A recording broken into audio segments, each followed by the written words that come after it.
이 파란만장한 삶을 살았던 야곱이었습니다. 성경에서 파란만장한 삶을 살았다는 것은 자기 소견에 옳은 대로 살았다는 것입니다. 자기가 원하는 대로, 하고 싶은 대로, 가고 싶은 대로, 이 성공을 위해서라면 물불 가리지 않았던 그런 야곱이었죠. 그렇기 때문에 야곱은 다른 성경의 인물들보다 더 많은 고난과 시련을 겪기도 했습니다. 그리고 그 과정을 통해서 하나님을 인격적으로 만나게 되죠. 그러다가 어느 날 죽었다고 여겼던 그 아들 요셉이 살아있음을 알게 되고, 더 나아가 그 아들이 애굽의 총리가 되어서 이 아버지 야곱과 형들을 다 모시고 애굽으로 가기 위해 수많은 그 왕궁의 그 수레들을 보내게 됩니다. 야곱은 요셉 덕분에 극심한 그 기근을 피해서 이 애굽에서 가장 좋은 땅, 이 비옥한 땅, 고센 땅으로 온 가족이 이주하게 됩니다. 마침내 야곱은 147세의 나이에 이 땅에서의 여정을 하나님께 감사를 올려드리며 눈을 감게 되죠. 아들 요셉이 애굽의 총리였기 때문에 이 야곱의 장례는 정말 성대하게 치러졌습니다. 온 애굽의 국민들이 70일 동안 애국 기간을 가졌고, 마지막에 야곱의 유언에 따라 애굽에 묻힌 것이 아니라 이 가나안 땅, 이 막벨라 굴에 장사되게 됩니다. 그곳은 바로 할아버지 아브라함과 아버지 이삭이 묻혀 있는 무덤이었죠. 자, 여기까지만 보면은 이 야곱의 이야기는 마치 한편의 그 해피엔딩의 드라마처럼 보입니다. 비록 파란만장한 삶을 살았지만 마침내 하나님을 만났고, 아들 요셉이 살아서 돌아왔고, 애굽의 총리가 되었고, 끔찍한 기근을 피해 애굽으로 들어가 온 가족이 생육하고 번성하며 풍요롭게 그 애굽 땅에서 살다가 야곱은 그 모든 아들들이 보는 앞에서 눈을 감고 하나님께로 돌아가게 됩니다. 자, 여기까지 보면은 너무너무 기가 막힌 그 해피엔딩의 드라마입니다. 그런데 이 야곱의 장례를 마치고 애굽으로 돌아오자 이 가족들의 분위기는 차가운 얼음처럼 변하고 말았습니다. 왜냐하면 요셉의 형들의 마음속에 숨겨져 있던 그 두려움들이 올라오기 시작했습니다. 오늘 본문 15절을 보면은 이 야곱의 죽음 후에 이 요셉의 형들이 무엇을 그토록 두려워했는지를 보게 됩니다. 요셉의 형제들이 그들의 아버지가 죽었음을 보고 말하되, 요셉이 혹시 우리를 미워하여 우리가 그에게 행한 모든 악을 다 갚지나 아니할까 하고, 그동안은 아버지 야곱이 있었기 때문에, 든든한 방패막이가 있었기 때문에 요셉이 보복하지 못했다고 생각을 했습니다. 분명히 자기들이 행한 그 악함을 알고 있는데 형들은 왜 요셉이 가만히 있지? 애굽의 총리가 되고 힘도 있고 권력도 있는데 왜 우리를 용서해 준 거지? 저건 분명히 다른 속셈이 있을 거야. 아버지 야곱의 마음을 아프게 하기 싫어서 우리 앞에서만, 아버지 앞에서만 용서한 척한 거야. 이제 아버지가 돌아가셨으니 이제 요셉이 분명히 복수를 할 것이라 생각했던 것입니다. 그러자 형들의 마음속에는 걷잡을 수 없는 그 공포가 밀려온 것입니다. 우리는 여기서 형들에 대해서 한 가지 몰랐던 사실을 마주하게 됩니다. 요셉의 형들이 아버지와 함께 애굽으로 건너온 지 벌써 17년이 지났습니다. 요셉은 창세기 45장에서 이미 형들을 용서하기로 하고 그 이후로 한 번도 형들을 핍박하지 않았습니다. 오히려 애굽 땅에서 가장 좋은 땅, 고센 땅을 내어주고 아무 걱정 없이 과분한 은혜를 베풀어 주었습니다. 여러분, 17년이란 그 세월은 결코 짧은 시간이 아닙니다. 한 세대가 바뀌고 그 자녀들이 가정을 이룰 수 있는 시간이기도 합니다. 그런데 형들은 어떤 마음을 가지고 있었죠? 그 요셉의 그 은혜를 받았음에도 불구하고 마음속에는 불편했던 겁니다. 단 한순간도 마음이 평안하지 못했던 겁니다. 겉으로는 요셉이 아무 일 없는 듯이 우리를 대하지만 분명히 언젠가는 복수하고 말 거야. 이런 마음이 형들에게 있었던 거죠. 형들도 자기들이 요셉에게 용서받을 수 없는 악행을 저질렀다는 것을 알고 있었습니다. 그래서 창세기 45장에서 이 요셉의 형들을 용서하겠다고 했을 때에 이 형들은 그 말을 온전히 믿지 못했던 거죠. 형들은 지난 17년이란 그 긴 시간 동안 죄책감과 의심의 눈으로 이 요셉을 바라보았던 것입니다. 16절을 보면은 이 형들이 얼마나 요셉을 두려워했는지를 보여줍니다. 이들은 이 동생 요셉을 대면할 용기가 없어서 다른 사람을 통해서 자신들의 심정을 전달합니다. 16절입니다. 요셉에게 말을 전하여 이르되 당신의 아버지가 돌아가시기 전에 명령하여 이르시기를. 얼마나 이 동생 요셉이 무서웠으면 직접 가서 말을 못했을까요? 그런데 이 전달한 내용이 또 기가 막힙니다. 아버지 야곱이 살아생전에 요셉에게 했다고 한 말을 다시 그에게 들려준 것이죠. 17절입니다. 너희는 이같이 요셉에게 이르라. 내 형들이 너에게 악을 행하였을지라도 이제 바라건대 그들의 허물과 죄를 용서하라 하셨나니. 이 말을 야곱이 진짜 했는지 안 했는지는 모릅니다. 적어도 성경에는 나와 있지 않습니다. 하지만 어쩌면 이 형들이 아버지의 마음이 그랬을 거야, 아버지는 그런 의도로 말씀하신 것 같아, 그 아버지, 죽은 아버지의 권위를 빌려서 지금 요셉에게 당부하고 있는 것입니다. 아버지가 이런 말 한 거 너 기억하고 있지? 잊으면 안 돼. 우리한테 복수하면 안 돼. 우리를 제발 살려달라고 오죽했으면 이 돌아가신 아버지의 그 이름까지 빌려가며 동생에게 그 심정을 전했을까. 하지만 형들은 그것도 부족하다고 여겼는지 얼마 후에 요셉을 직접 찾아와서 엎드립니다. 그냥 서서 말한 게 아니라 엎드렸다고 성경은 나옵니다. 그리고 하는 말이 자신들은 요셉의 종들이 될 것이니 불쌍히 여겨달라고 합니다. 18절입니다. 그의 형들이 또 친히 와서 요셉의 앞에 엎드려 이르되 우리는 당신의 종들이니이다. 우리 한번 생각을 해볼까요? 우리가 형제지간에 싸울 수 있습니다. 마음이 상할 수 있습니다. 얼마 기간 동안 안 보고 살 수도 있습니다. 그런데 여러분 혹시 아래에 있는 동생들에게 찾아가서 엎드리고 내가 이제 당신의 종이 되겠습니다, 그렇게 할 수 있으시겠어요? 내가 평생 너를 안 보면 안 봤지, 내가 왜 네 앞에서 엎드려서 너의 종이 되겠다고 왜 그런 말을 하겠어요? 얼마나 지금 요셉의 형들이 두려웠으면, 얼마나 공포심에 떨었으면 이 동생 요셉에게 우리가 당신의 종이 되겠다고 말했을까요?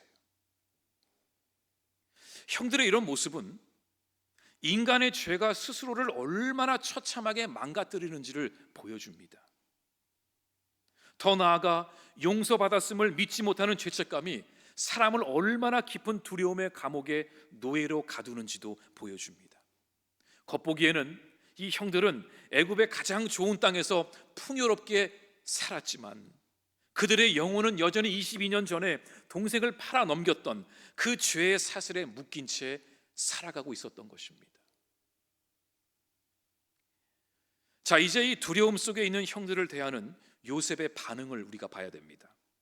오늘 17절 하반절을 보면은 짧지만 아주 강렬한 문장으로 요셉의 심정을 기록합니다. 요셉이 그들이 그에게 하는 말을 들을 때에 울었더라. 펑펑 울었다라는 거예요. 왜 요셉은 눈물을 흘렸을까요? 20년 전에 자기를 구덩이에 집어던진 그 형들이 너무 미워서, 너무 화가 치밀어 올라서 울었을까요? 그렇게 살려달라고 제발 죽이지 말라고 애원했던 그 동생 요셉을 무시하고 그냥 구덩이에 쳐넣었던 형들의 악함 때문에 분노가 치밀어 올라 울었을까요? 아니면 애국으로 팔려와서 그 겪었던 고통의 시간들이 생각할수록 막 눈물이 막 쏟아졌을까요? 아니었어요. 요셉이 지금 눈물을 흘린 이유는 지금 형들의 모습이 너무 안타까워 보였던 거예요. 이미 요셉은 형들을 용서했습니다. 그런데 형들은 여전히 인간적인 계산과 공포 속에서 요셉이 베푼 그 용서를 신뢰하지 못하고 이 모든 것이 하나님이 하신 일임을 깨닫지 못하고 지난 17년 동안 속으로는 두려움 속에 살았던 것입니다. 그 형들의 영적 무지함이 너무 불쌍했던 거예요. 어느 순간에 한 영혼이 불쌍해 보일 때가 있습니다. 못 먹어서가 아니라, 못 입어서가 아니라 그 한 영혼이 얼마나 영적으로 무지한지, 하나님을 하나님으로 알아가지 못하는 그 영혼이 너무나 불쌍해서 눈물이 나올 때가 있습니다. 그 니느웨에 있는 그 성읍 사람들도 마찬가지였죠. 요나는 몰랐지만 하나님이 보시기에는 그 니느웨 사람들이 얼마나 영적으로 무지한지, 그들을 기필코 살리겠다는 하나님의 그 뜻을 요나에게 전하셨던 거죠. 어떻게 17년간 애굽에서 함께 살면서 겉으로는 태연한 척했지만 속으로는 그 두려움과 죄책감에 살아야 했을까? 하나님의 은혜가 날마다 눈앞에 있는데도 그 은혜를 보지 못하고 살아야 했을까? 너무 불쌍한 거예요. 마침내 용기를 내어 직접 찾아와 요셉 앞에 엎드린 형들을 향해 요셉은 인류 역사상 아마도 가장 위대한 신앙 고백을 형들에게 던집니다. 20절입니다. 우리 함께 읽습니다. 당신들은 나를 해하려 하였으나 하나님은 그것을 선으로 바꾸사 오늘과 같이 많은 백성의 생명을 구원하게 하시려 하셨나니 아멘. 이 구절에서 우리가 주목해야 할 히브리어 단어가 하나 있습니다. 바로 하샤브라는 단어입니다. 이 단어는 보편적으로 생각하다라는 뜻으로 쓰입니다. 그런데 단순히 머리로 생각하다 그 뜻이 아니라 계산하다, 간주하다, 계획하다, 디자인하다, 이런 의미를 갖고 있습니다. 그런데 흥미로운 것은 이 하샤브라는 히브리어 단어가 이 20절 한 구절에 2번 등장합니다. 당신들은 나를 해하려 하였으나, 저 하였으나가 하샤브라는 히브리어 단어고요, 또 하나는 하나님은 그것을 선으로 바꾸사, 저 바꾸사라는 단어가 하샤브라는 뜻입니다. 이게 왜 중요하냐면 악인들은 요셉을 죽이기 위해 온갖 계획을 다 세웠어요. 그런데 하나님은 그 악인들의 계획을 선으로 바꾸시기 위해 하나님은 또 계획하셨어요.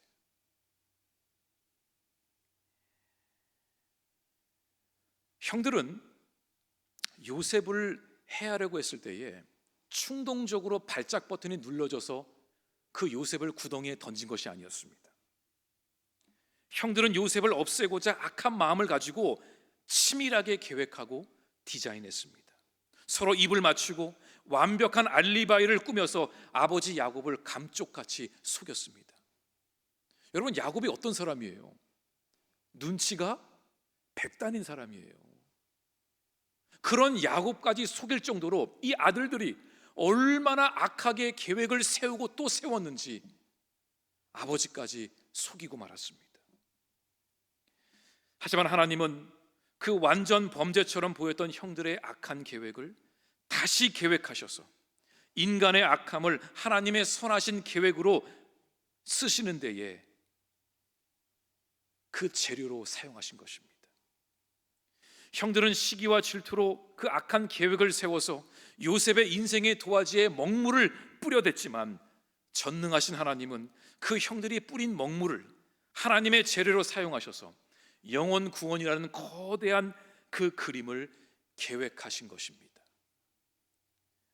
인간의 계획을 어찌 하나님의 선하신 계획보다 더 크게 사용할 수 있을까요? 어찌 인간의 계획이 하나님의 선하신 계획보다 더 뛰어날 수 있을까요? 그러니까 이 악인들은 본인들이 어리석은지를 모르기 때문에 악인들입니다. 이게 시편 1편에 그대로 나옵니다. 이 악인들은 길가에 딱 숨어가지고, 야, 저기 지나가는 사람 우리가 덮쳐서 빼앗아 가자, 다 계획을 세워놔요. 그런데 그 모든 것을 누가 보고 계세요? 하나님이 보고 계시는 거예요. 그 당시에는 이해할 수 없었지만, 만약에 요셉이 형들의 악함으로 인해 애굽으로 노예로 팔려가지 않았더라면 보디발 집에 가지도 않았을 것이고, 보디발 아내의 유혹 앞에 서지도 않았을 것이고, 감옥에 가지도 않았을 것이고, 왕의 신하들도 만나지 못했을 것이고, 그 바로 왕의 꿈도 해석하지 못했을 것입니다. 하지만 그 형들의 그 악한 계획을 하나님은 선하게 바꾸셔서 이 요셉으로 하여금 애굽의 총리가 되게 하시고, 그 7년이란 긴 그 기근 속에서 야곱의 가족들과 온 열방의 백성들을 살리는 그 역할을 감당하게 하신 것입니다. 그러니까 하나님은 이 모든 일들을 하시기 위해 이 요셉을 미리 그곳에 보내신 것입니다. 인간의 방법이 아니라 하나님의 방법으로 보내신 거죠. 형들은 요셉을 죽이려고 죽음의 구덩이로 던졌지만, 하나님은 그 구덩이에서 이 요셉을 애굽이란 거대한 무대로 그냥 팍 하고 쌓아 올리셨어요. 형들은 그 요셉의 색동옷을 찢어서 피를 묻히고 동물에게 찢겨 죽었다고 얘기했지만, 하나님은 그 요셉에게 총리의 세마포를 입히시고 온 열방 가운데 하나님이 누구신지를 드러나게 하셨어요. 그런데 만약에 이 요셉이 아무런 과정 없이 그냥 쉽게 애굽의 총리가 되었더라면 그는 절대로 하나님의 섭리와 역사하심을 깨닫지 못했을 것입니다. 요셉은 수많은 시련과 고난을 겪으면서 마침내 하나님이 살아계심을 깨닫게 되었어요. 이게 요셉이 받은 가장 큰 선물이었어요. 애굽의 총리가 된 게 하나님의 선물이 아니라, 총리가 될 수도 있고 안 될 수도 있어요. 그게 중요한 것이 아니라 이 과정을 통해 요셉은 하나님이 누구신지를 깨닫게 되는데, 그게 하나님이 요셉에게 허락하신 놀라운 선물이었다라는 겁니다. 하나님께서 요셉을 고난의 터널을 지나가게 하시고 이 자리에 먼저 보내신 진짜 이유가 이 부족하고 연약한 야곱의 가문을 이스라엘의 백성들로 거듭나게 하기 위해서 하나님의 섭리 가운데 모든 것이 이루어졌음을 이 요셉은 뼈저리게 피눈물 흘려가며 깨달은 것입니다. 인간의 악이 아무리 기승을 부려도 하나님의 선하심은 이길 수 없습니다. 사탄이 아무리 하나님의 백성을 무너뜨리려고 계획을 세우며 웅덩이를 파놓아도 하나님을 신뢰하는 백성들은 절대로 그 싸움에서 무너지지 않습니다. 아무리 사탄이 예수님을 십자가에 못 박아 죽이려고 했어도 하나님은 그 죽음을 상징하는 십자가의 사형틀을 온 인류를 구원하는 생명의 도구로 사용하셨습니다. 우리는 교회에서 이 십자가를 굉장히 이렇게 미화시킬 때가 있습니다. 야, 십자가 예쁘다. 근데 원래 십자가는 예쁨을 상징하는 게 아니었어요. 한 인간을 어떻게 하면 잔인하게 죽일 수 있을까?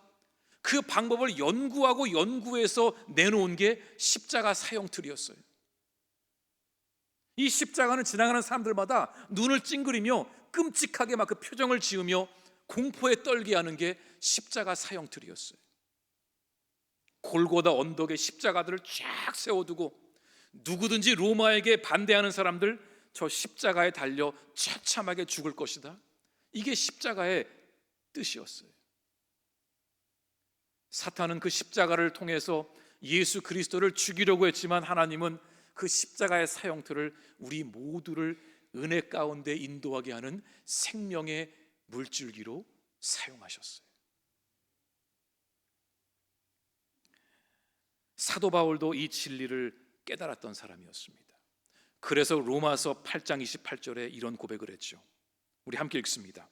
우리가 알거니와 하나님을 사랑하는 자 곧 그의 뜻대로 부르심을 입은 자들에게는 모든 것이 합력하여 선을 이루느니라. 아멘.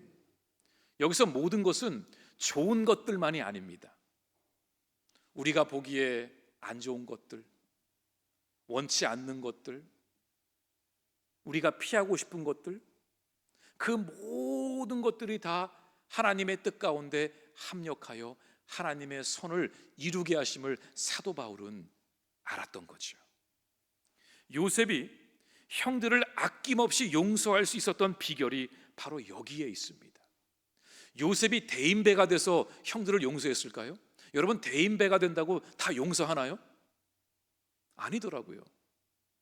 그냥 일을 좀 크게 벌리고 생각이 좀 남다르고 뭐 그런 대인배는 있을지 몰라도 용서를 한다? 대인배이기 때문에? 그렇지 않더라고요. 용서는 내 인격이 훌륭해서 하는 게 아니더라고요. 우리 중에 누가 성자입니까?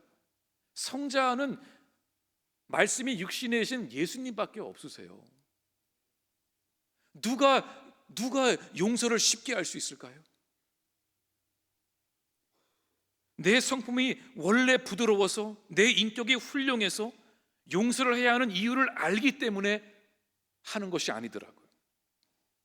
나에게 상처를 준 그 악인의 칼날마저도 내 인생의 찬란한 보석으로 바꾸시는 그 전능하신 하나님의 주권적 섭리를 내가 경험할 때에, 하나님의 역사하심을 내가 100% 신뢰할 때에 비로소 그때 맺게 되는 신앙의 열매가 용서인 것입니다. 하나님이 하고 계심을 알기 때문에 상대방을 용서할 수 있는 겁니다. 내가 잘나서가 아니에요. 내가 신앙생활을 오래 했기 때문이 아닙니다. 목사기 때문에 용서하는 게 아니더라고요. 우리 한번 따라 읽어볼까요? 요셉은 형들을 본 것이 아니라 형들 뒤에 계신 하나님을 보았기에 용서할 수 있었다. 요셉이 형들을 처음 봤을 때 얼마나 분노가 올라왔겠어요.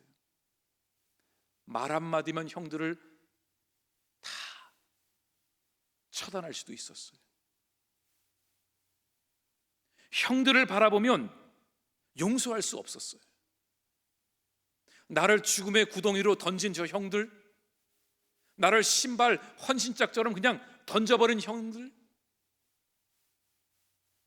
여러분 용서할 수 있으시겠어요? 근데 요셉이 형들을 용서한 것은 형들을 본 것이 아니라 형들 뒤에 서 계시는 하나님을 보았기 때문에 그게 가능했던 겁니다.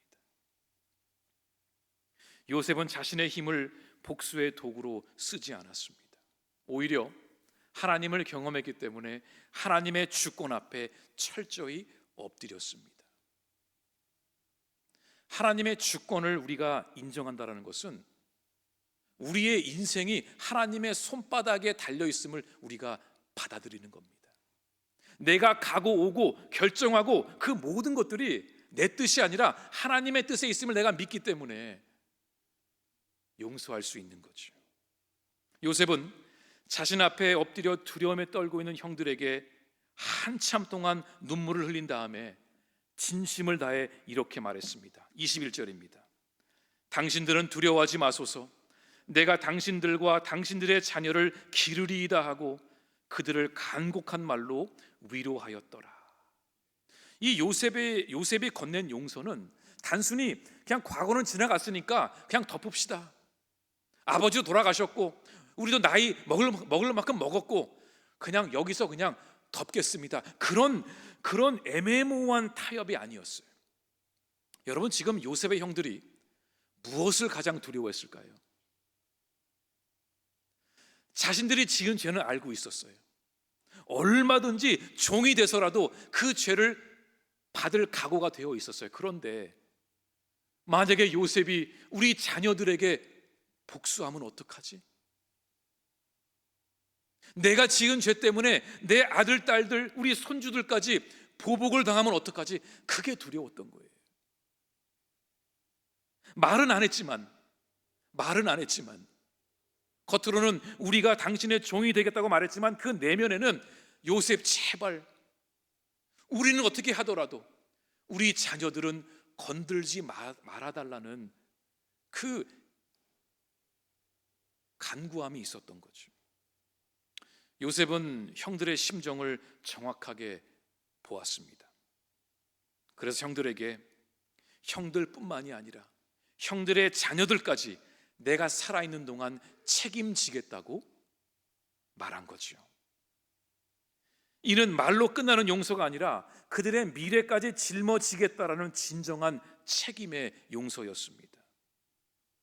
하나님의 섭리와 역사하심을 경험한 요셉은 더 이상 과거의 상처에 매이지 않았습니다. 저는 이 치유의 역사가 여러분에게 임하기를 간절히 소망합니다. 하나님의 섭리와 역사함을 경험함으로 우리가 더 이상 과거에 발묶이지 않고 앞을 향해 나아갈 수 있기를 간절히 바랍니다. 그리고 성경은 요셉이 그들을 간곡한 말로 위로하였다고 기록합니다. 여기서 위로하다라는 그 말은 이 히브리어로 나함이라는 뜻입니다. 이 단어는 특별히 하나님께서 죄로 얼룩진 인류를 보실 때에 깊이 한숨을 쉬셨다 할 때 쓰이는 단어입니다.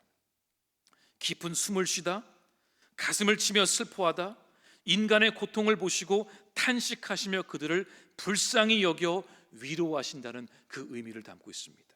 그러니까 지금 요셉은 이 형들을 바라보며 깊이 애통했던 것입니다. 불쌍한 형들, 너무 짠하니까 가슴을 치며 슬퍼하며 이 형들을 위로했던 것입니다. 내가 형님들의 자녀들까지 책임지고 보살피겠습니다. 진심을 다해 던진 용서였습니다. 복수의 칼을 갈던 자가 이제 원수들의 눈물을 닦아주는 그런 자가 된 것이죠. 어떻게 이게 가능했을까? 성경에서 무조건 용서하라고 하니까 가능할까요? 7번도 70번도 그래서 용서가 가능할까요? 머리로는 이해가 되어도 가슴으로 이해가 되지 않는 것들이 많이 있지 않습니까? 그런데 하나님의 섭리를 깨닫고 나니까 형들이 너무 불쌍해 보였던 거죠. 그러니까 싸울 이유도 복수할 이유도 사라져 버린 것입니다. 이처럼 하나님을 살아계심을 경험한 자는 원수도 용서할 수 있습니다. 사랑하는 성도 여러분, 오늘 우리는 이 창세기의 마지막 장, 이 거대한 그 창세기 이야기의 마지막 장을 함께 우리는 살펴봅니다. 왜 굳이 마지막 장에 이 요셉의 이야기로 마무리가 될까? 그것도 요셉의 형들을 용서하는 그 장면으로 창세기는 마무리가 될까? 우리는 이 창세기의 마지막 장을 묵상하며 우리 자신의 삶을 정직하게 돌아볼 수 있어야 합니다. 지금 여러분의 마음을 지배하고 있는 것이 무엇입니까? 혹시 나에게 상처를 주고 나를 배신하고 내 인생을 구덩이에 던진 그 사람을 향해 이 분노와 복수의 칼날을 갈고 있습니까? 그렇다면 눈을 들어 악을 선으로 바꾸시는 하나님을 바라볼 수 있기를 간절히 바랍니다. 인간은 시기와 악의로 우리를 무너뜨릴지라도 우리 하나님은 반드시 그를 뒤집어 역전하시는 하나님이십니다. 저는 지금 여러분이 받은 상처와 배신, 아픔, 고통이 아무것도 아니니까 그냥 용서하라고 그렇게 쉽게 던지는 것은 절대 아닙니다. 저와 여러분이 당한 아픔, 상처, 배신, 그거는 어떻게 인간의 말로 표현할 수 없을 정도로 큰 아픔이고 고통일 수 있습니다. 근데 저는 감히 여러분께 권면하기를, 그런 상황 속에서도, 그런 아픔과 상처와 배신과 그 웅덩이에 갇혀있는 상황 속에서도 하나님을 바라볼 수 있는 그 용기와 담대함과 믿음이 여러분에게 있기를 저는 간절히 기도합니다. 왜냐하면 내가 그런 상황 속에서 하나님을 바라보고 하나님의 섭리를 내가 깨닫게 되면 누가 시키지 않아도 내 스스로가 저들을 불쌍히 여기고 용서할 수 있기 때문입니다.